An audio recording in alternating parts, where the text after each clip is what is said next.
Welcome back, everybody. Evil's Comics. I'm Evil Mike, and I have another review for you. One of my favorite books from this year, maybe my number one. I haven't really decided that yet, but it is a top contender, and also sparked a love of this writer and this artist. Viewer be warned. This book does, have graphic. It does offer graphic material in thought and in art.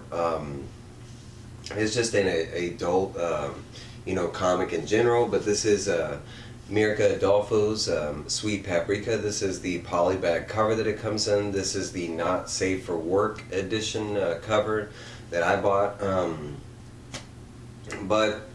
I have warned you, but this is the cover. Most people have seen it. You follow my Instagram. I've already posted it, and I opened it up on my pickup video. I kind of mentioned this on Spine Text, but out of the 32 comics that I read this week, this was the last comic that I read. It's not the last one that I'm reviewing, but it is the last one that I read, and I saved it for last for a reason. Normally I kind of jump to it right off the bat because I've loved it. Like issue 2, I went straight into it, and it kind of made all the other books, not to say that it made them look like that, but I felt like, because this comic was so good, maybe it, had an impact on the others. So this time I did the opposite, where I read it at the last, and still it just overpowered all the other books. Now that's not to say there wasn't really good books that came out this week or the past weeks. They're always, it's always hard to even, that's why I don't even do a top 10 or anything, because it's so hard to say which books is really my favorite versus this one. But I have books that I each week they drop, like this book. I get excited when I see that the book is coming out, and when I get it in my hands, and when I get a cover that I specifically want. I don't have too many comics like that. Batman, it's kind of like, I love Batman, but it's kind of like, as long as I get the issue, that's pretty much all I care for. If you do not know what Sweet Paprika is by now, you're missing out. It is basically a rom-com. It is a romantic comedy. It follows Paprika, and she is a CCO of a publishing company, and they have just published a book that has gone rather famous and viral and New York bestseller list. But it is in the process of being made into a movie, and Paprika is in the main process of kind of brokering a deal between the the studio company and the financial backing part of the company, that part of the situation. Paprika herself, being a successful, beautiful woman, she kind of lacks everything else. She does not have a social life. She she goes home and goes to work. At work, she is the demon queen, and she's not a bitch, but at the same time she is stern and hard and a warrior, kind of woman. So she's seen as evil and mean to most of her co-workers, but deep down she's really innocent and sweet, and she's very shy. But the story is basically like, her wanting to find romance. On the other end, the story also follows a delivery package man who has kind of the opposite. Dill is his name, and he has extremely good looks and is extremely open with his personality, and is really a people person. So he gets a lot of ladies and has a lot of these sexy romance in his life, but he doesn't have any substance behind it. So that's kind of what the story is. Kind of these two will eventually meet up. So let's get into it. This issue, we start the issue off with Paprika's father, and he is recovering after a heart attack. It's not his first heart attack, or was it a major one, but he still is kind of in recovery, and it's one of his co-workers mentioning that he needs to take needs to take a vacation. It's part of his package after having the heart attack, and his father's like, I just had a vacation, and him talking about the hospital visit. But the company really stating that he really needs to take a a vacation, and he also is like I think he's the top supreme judge, and something about he had to cut the case because he had some kind of family issues that pertain to the case, so they kind of took him off the case anyways. In the mix of talking about the vacation and everything, he does come up with a plan, and he kind of remembers, it wasn't just about his ex-wife he's recently divorced, but it's also about Paprika. So he's kind of like wanting to get a closer relationship with Paprika. At the same time, we catch up with Paprika, and she has been assigned by her boss, the head of the company, to go on a date with the director and the financial backing, the producer for this movie.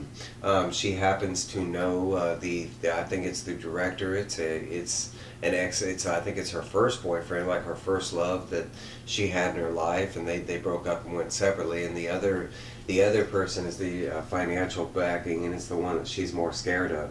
She has been commanded to be extra people person in this scenario, to please these two gentlemen at any means. She's not alone. She has another CCO that is with her, but she kind of has more of the because it's her idea to the book was, and to make it into a movie.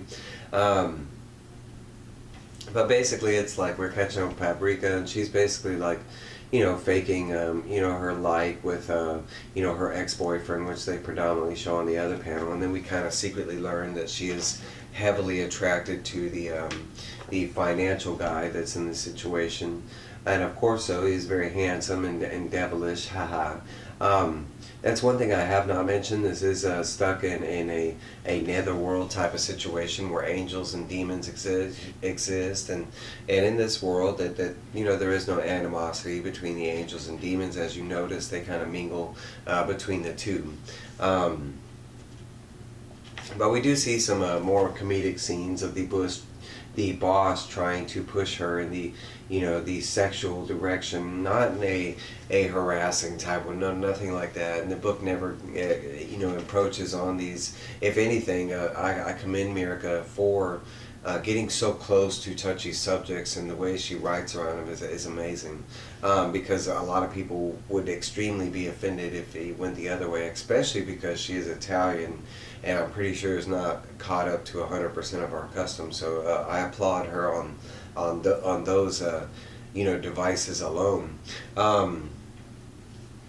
They do have a side scene with Dill's father, and we have already noticed that he's trying to get a girl himself, and Dill always pops in at the last second and kind of ruins his mojo jojo, and that's kind of all we get just out of that scene. It's just a pop in moment.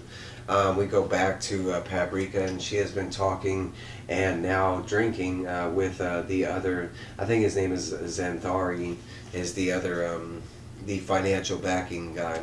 Again, I'm bad with names, but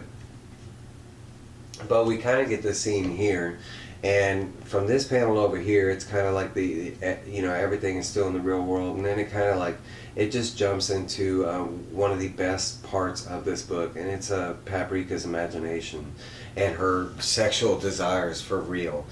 Because as you can see, she in her sexual world, I mean her fantasy inside her head, the real Paprika spends no time, in telling this guy that she is down for the sex, and she doesn't even care where, because they do show that it leads to a public bathroom, and Paprika has her will with this guy then and there. As you're reading it, it is, there is comical parts where like her dad juts in, her ex-boyfriend, her ex-boyfriend telling her that the guy's not worthy, that kind of thing. And then they do go back to the real world and what's really going down. And honestly, it's kind of like Paprika's not, it's really, she's just so shy. She's just not good in these type of situations, and she just, in the real world, she just comes off real quiet and shows very little emotion. So most men that approach her don't know, what direction to go in. So eventually the financial guy kind of gets bored and kind of walks away, because Paprika is just like,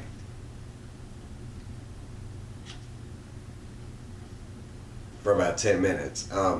So eventually he does leave, and we do see this kind of, it's set up as a touching scene with the ex-boyfriend. He comes over and he's like, "Hey, Paprika, I saw you," and then she's hurt, you see her crying, and he kind of like, fixes her dress, and it's something that she mentions that he didn't like, that he used to do, that he was too, kind of a prude, I guess you would say, and she's more a little bit on the, that there's nothing wrong with showing a little bit of skin kind of thing. But it is supposed to be this touchy, like this good friend situation where he's supposed to be bringing up her spirits. And no, it's not like that at all. If anything, it brought her down, because he's just trying to tell her that, that guy does look good and he sounds good and everything, but really he's just trying to sleep with her. Of course, most men are known, that to have that, ultimate plan in mind. We do have the scene where she goes home. It's raining. It stops raining. She kind of, she's already tipsy and drunk, and she just breaks down and cries, and she's had enough. She's not, it's not the way the situation was supposed to turn out. And we do see the deal, for some other reason, comes along and finds her, and he does end up helping Paprika get home, and Paprika is really excited. Secretly, we already know that she does like Dill, but she is kind of put off by his hoe type nature. I hate to put a clarification on that word, but and that word, as grown-ups, it really doesn't mean anything, especially if you have no ties. But he is kind of out there with the women, and it's kind of known, especially because he delivers packages to Sweet Paprika's business. So we do see that, in her drunkenness, that she is getting a little more touchy-feely, and, she's actually not the shy Paprika that we have seen, and she is doing everything she can to get Dill into her bedroom. And it goes that way, and the book makes it looks like, that they were finally going to get that romantic, situation from Dill and Paprika, which they've been hinting at forever. But in the true knight and true, honorable man, profession, he does tuck her in and tells her that he would not even think of trying to touch her in that drunken state, that she couldn't remember her own name, kind of thing. And he just wants to win her in the real way. And she gets really pissed off, and she has this, it's one of the more funnier moments. She's like, "Why, you're rejecting me, even in this state, I get it, but still." And he's like, "No, there'll be another time, and I'll be able to win you the right way." And he kind of goes off, and she's too drunk to fight it, and she does, go to sleep, and she wakes up, and she's kind of remembering, bits and pieces of the night, and kind of just depressed. It just, with what happened at the, the main business party type thing, and then what happened with Dill, it's just not sitting well. And then she does remember that she did receive a package the day before from some kind of mysterious gifter, and it does have a zip drive and a note inside saying "play me," and she does play it, and she gets a video, and in the video we do notice one of the male guys standing in the video, and it is her dad, and it looks like he is at some kind of orgy. So at this moment, she's been, she still loves her mom and her dad, so I think it's painting a different picture. And if we go back to the beginning of the book, her dad is on the way to spend some quality time with Paprika, so it looks like we have a little more fun in store on the way. They do give a little hint on what's coming, and it says, Paprika's going to go shopping, and a little more romance with Dill, and a little more fun with the dad. A little hint at some of the covers, but I'm kind of interested in that one and the other one that's not shown. Those are the better covers that usually pop up later. But again, one of my top reads. If for some reason you have not, got this book, As far as I know, it is still widely available. You know, every time I go to the LCS, I still find number ones. I have actually started, collecting more of the number ones. I already have 3, but I picked one up today. So if you can't find any for some reason, reach out. You know, if this seems like a story that you would be interested in, hit somebody up. Go to your LCS, check it out. It is a wonderful, funny, great fantasy of a story. But that's my review, guys. I'll see y'all later.